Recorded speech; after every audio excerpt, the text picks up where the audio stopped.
Bobby Blue Band, Poverty, here on Democracy Now!, democracynow.org. The War and Peace Report. We're broadcasting on now over 800 stations on Pacifica and NPR and low-power FM, college and community radio stations, on public access TV and PBS TV stations, and both TV satellite networks, Dish Network, Channel 9415, Free Speech TV, 9410, Link TV, and on Direct TV, Channel 375, and we're video and audio podcasting at democracynow.org. Our headlines also available in Spanish for any radio station to take as over 200R.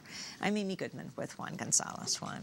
Well, newly declassified CIA documents reveal Cuban militant and former CIA operative Luis Posada Carriles volunteered to spy on violent Cuban exiles in Miami who were organizing to attack Fidel Castro's government, even as he was deeply involved in helping them.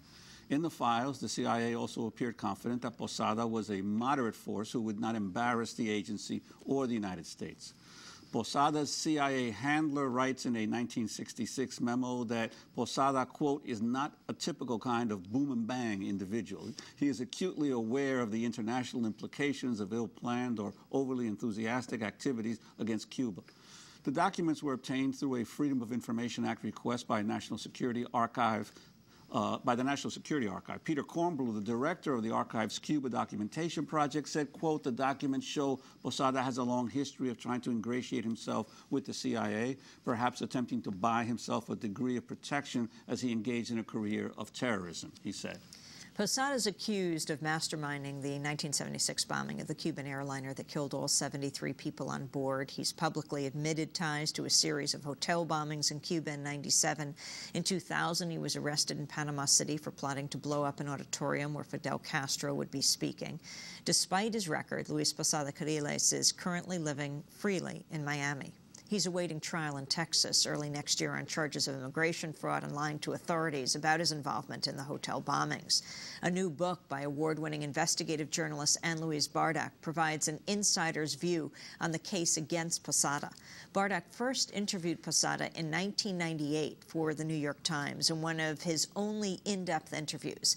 The book also takes an in-depth account of the life-threatening stomach illness that nearly killed Fidel Castro and a look at Cuba's new president, Castro's brother, Raul. It's called Without Fidel, a death foretold in Miami, Havana, and Washington. Ann Louise Bardach joins us now in our Firehouse studio. She's reported on Cuban Miami politics for more than 15 years. Her previous books are Cuba Confidential and The Prison Letters of Fidel Castro. She teaches global journalism at the University of California, Santa Barbara. Welcome to Democracy Now! It's great to have you with us. Start off with that latest news about Luis Posada Carriles. You have been embroiled not only in reporting on him, but in his case. You've been subpoenaed for information. Yes, I've had so many subpoenas since 2005 that my husband suggested we have a mailbox that says subpoenas only. No kidding. And the trial begins in March. We had a victory last week, the New York Times, myself and my co-writer on the series, Larry Roeder, because Posada's attorney requested every hard drive, every tape, every piece of paper, I mean, just about everything in the New York Times building. Myself, private files, Larry Roeder's, etc. It was this is what happens when they bring reporters and subpoena reporters into these amazing cases. Fortunately, the judge denied that, but it was, believe me, we were very uncomfortable until that decision came down. I remain under subpoena to testify, and I'm praying for a Deus Ex Machina to get me out, or Eric Holder. Explain what happened. What happened was, of course, I co-authored the 1998 series in the New York Times on Luis Posada. It was in the middle of an investigative series on all kinds of exile militant groups. Posada got very lucky. I made a few contacts. I never thought in 1,000 years he would say yes. I made contacts through my old colleagues at Vanity Fair. And lo and behold, I had a message on my answering machine from Luis Posada, basically saying, you know, Van Aki, you know, come down here to, well, I guess where I ended up meeting him was at Aruba. I think he contacted me from Salvador. We had this miraculous interview in the sense that he had never given an interview. And it became 2 of those 5 parts in the New York Times, and ran on page 1, and it attracted a huge amount of attention.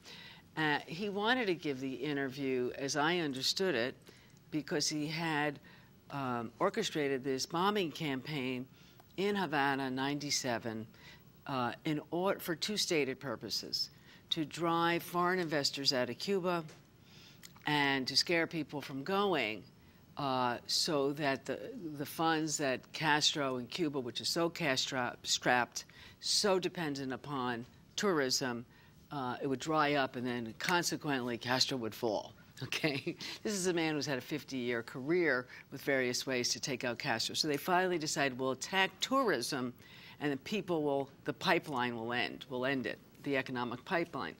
And so he wanted some publicity, because the Cuban government, you know, they're very shrewd, very, you know, best security agency, intelligence agency probably in the world.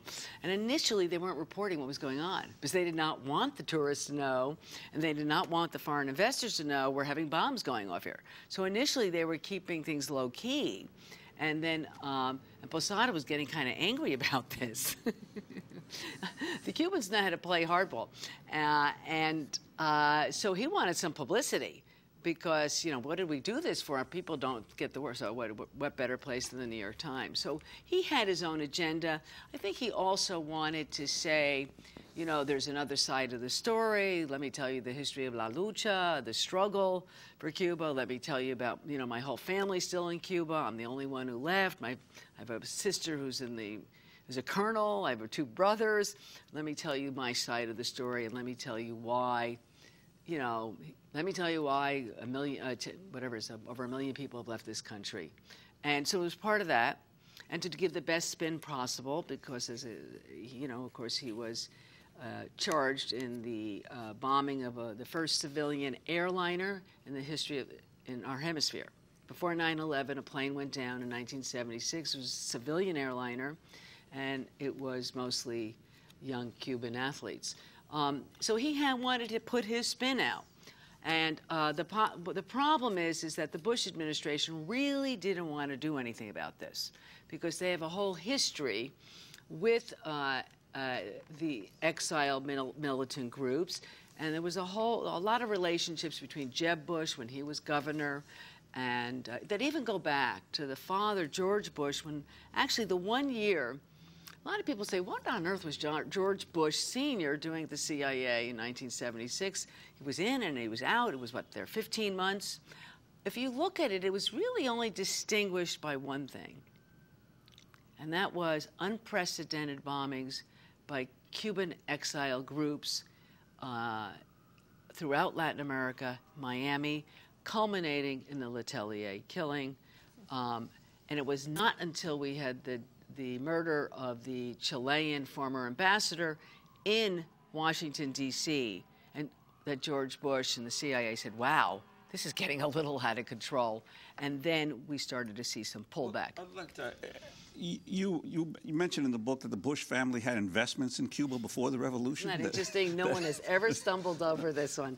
I found that fascinating. But I also wanted to ask you, in the chapter that I found most intriguing was the one on the pediatrician and the exterminator, which deals a lot with Carriles. But you talk in there about how he had actually, prior to the bombing of the airliner, he had been recruited into the Venezuelan Secret Service with the knowledge of the CIA. Absolutely. Could you talk about that a little bit? All right. Well, this is very shadowy, and if you get confused, you wouldn't be the first one.